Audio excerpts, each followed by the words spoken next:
Hello and welcome to Red Dead Redemption 2.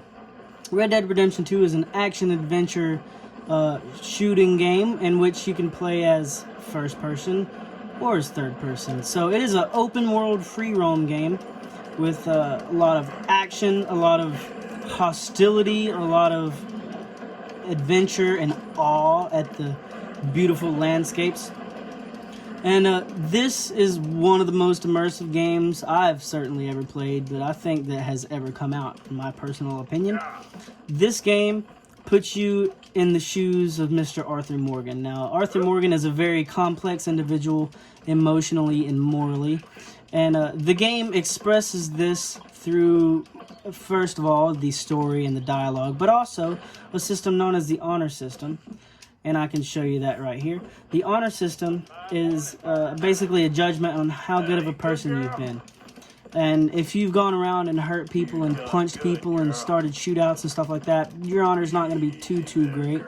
But if you're going around just telling people, hey, being polite, maybe helping strangers out that need help, your honor is going to go up. And the game really reflects that by how people treat you, and more importantly, how the story plays out. So Mr. Morgan, he is sadly, he's destined to die in this game. No matter what you do, you can't control it, you can't stop it, he's gonna die.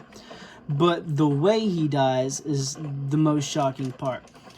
And it's the most profoundly affected by the honor system. So if you have abysmal honor, you're gonna have a horrible fate at the end. You either get shot or stabbed. There's actually multiple options you can take in the decisions you make that depend on the setting.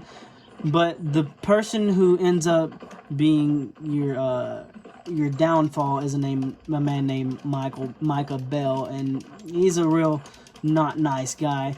But if you have good honor, he won't be the one that actually puts the nail in the coffin, so to speak. He's gonna fight you, but tuberculosis is actually what can be your final downfall if you have good honor. So he still dies, and it's still very sad. I actually almost cried the first time I played this game all the way through. It was very emotional.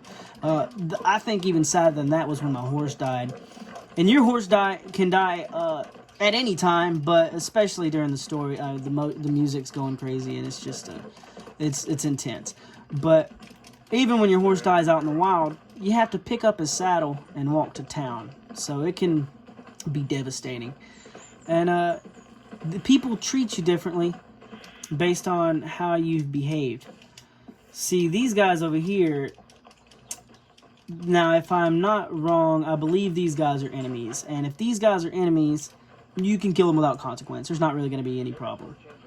Yeah, these guys are called O'Driscolls. Your gang is actually in a feud with these dudes, so sorry for the violence here, but it can be intense. So these guys are enemies. You can kill them, and you can loot them. In this game, it really adds to the idea of the of the magic circle, because not only do you loot stuff off of people, but there's just stuff lying around in these camps that you can just grab, and that goes for houses that you can go into. So it's really kind of, there's not a whole lot of immersion breaking unnatural barriers that you might find in other video games. If you want to go in that camp and look around and steal some stuff, be our guest, you can do that. If you want to loot these guys, you can, but also if you want to go in a house and look around, you can do that as well. So it is a very detailed game. It's a very detail-oriented game, and it's very complex as well. So, yeah, if I could change one thing about this game, I would probably make some tweaks to the honor system. So right now, if you've been a bad dude your whole life, but you go and fish, and you release some fish, well, I mean, your honor goes up. So it's not exactly equivalent to real life. See, if you go fishing and put some fish back, you're still a horrible person for murdering a whole bunch of innocent people. But, you know, in this game, if they deserved it, maybe you're not that bad for killing them. So there's some leeway in it, and I would say it's probably for the better, but I might make it a little more intense. Now, this game is immersion as all get out. It is insane. I really don't think I could make a better system than they did with the honor system. Now, other ways that systems like this have been implemented are, think of something like Grand Theft Auto. If you get wanted in Grand Theft Auto, all you got to do is escape the cops, and you don't have to worry about them at all. That is not the case for this game.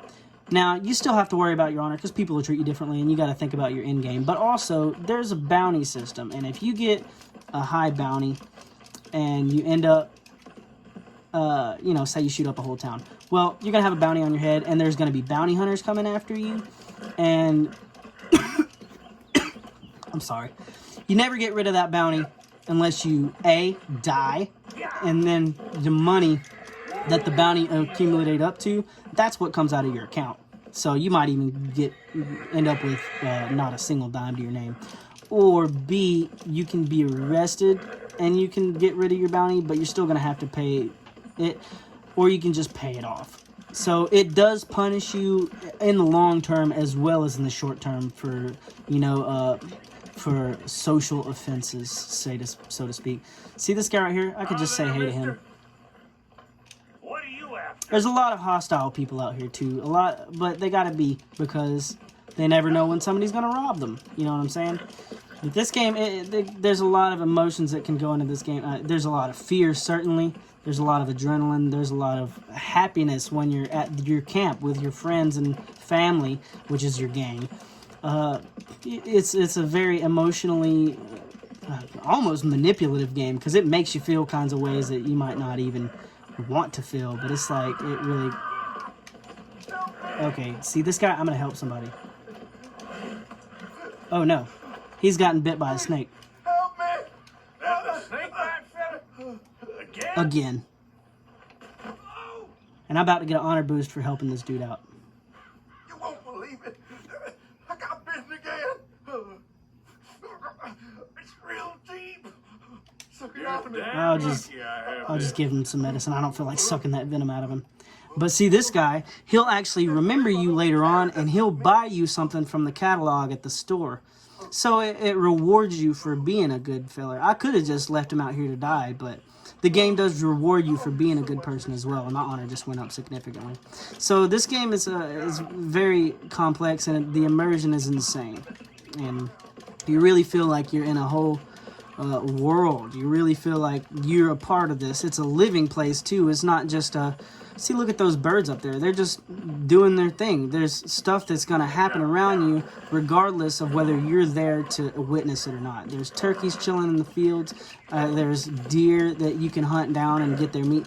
It's a very complex game, and it really makes you feel like you're in another world. It doesn't make you feel like you're on rails at all.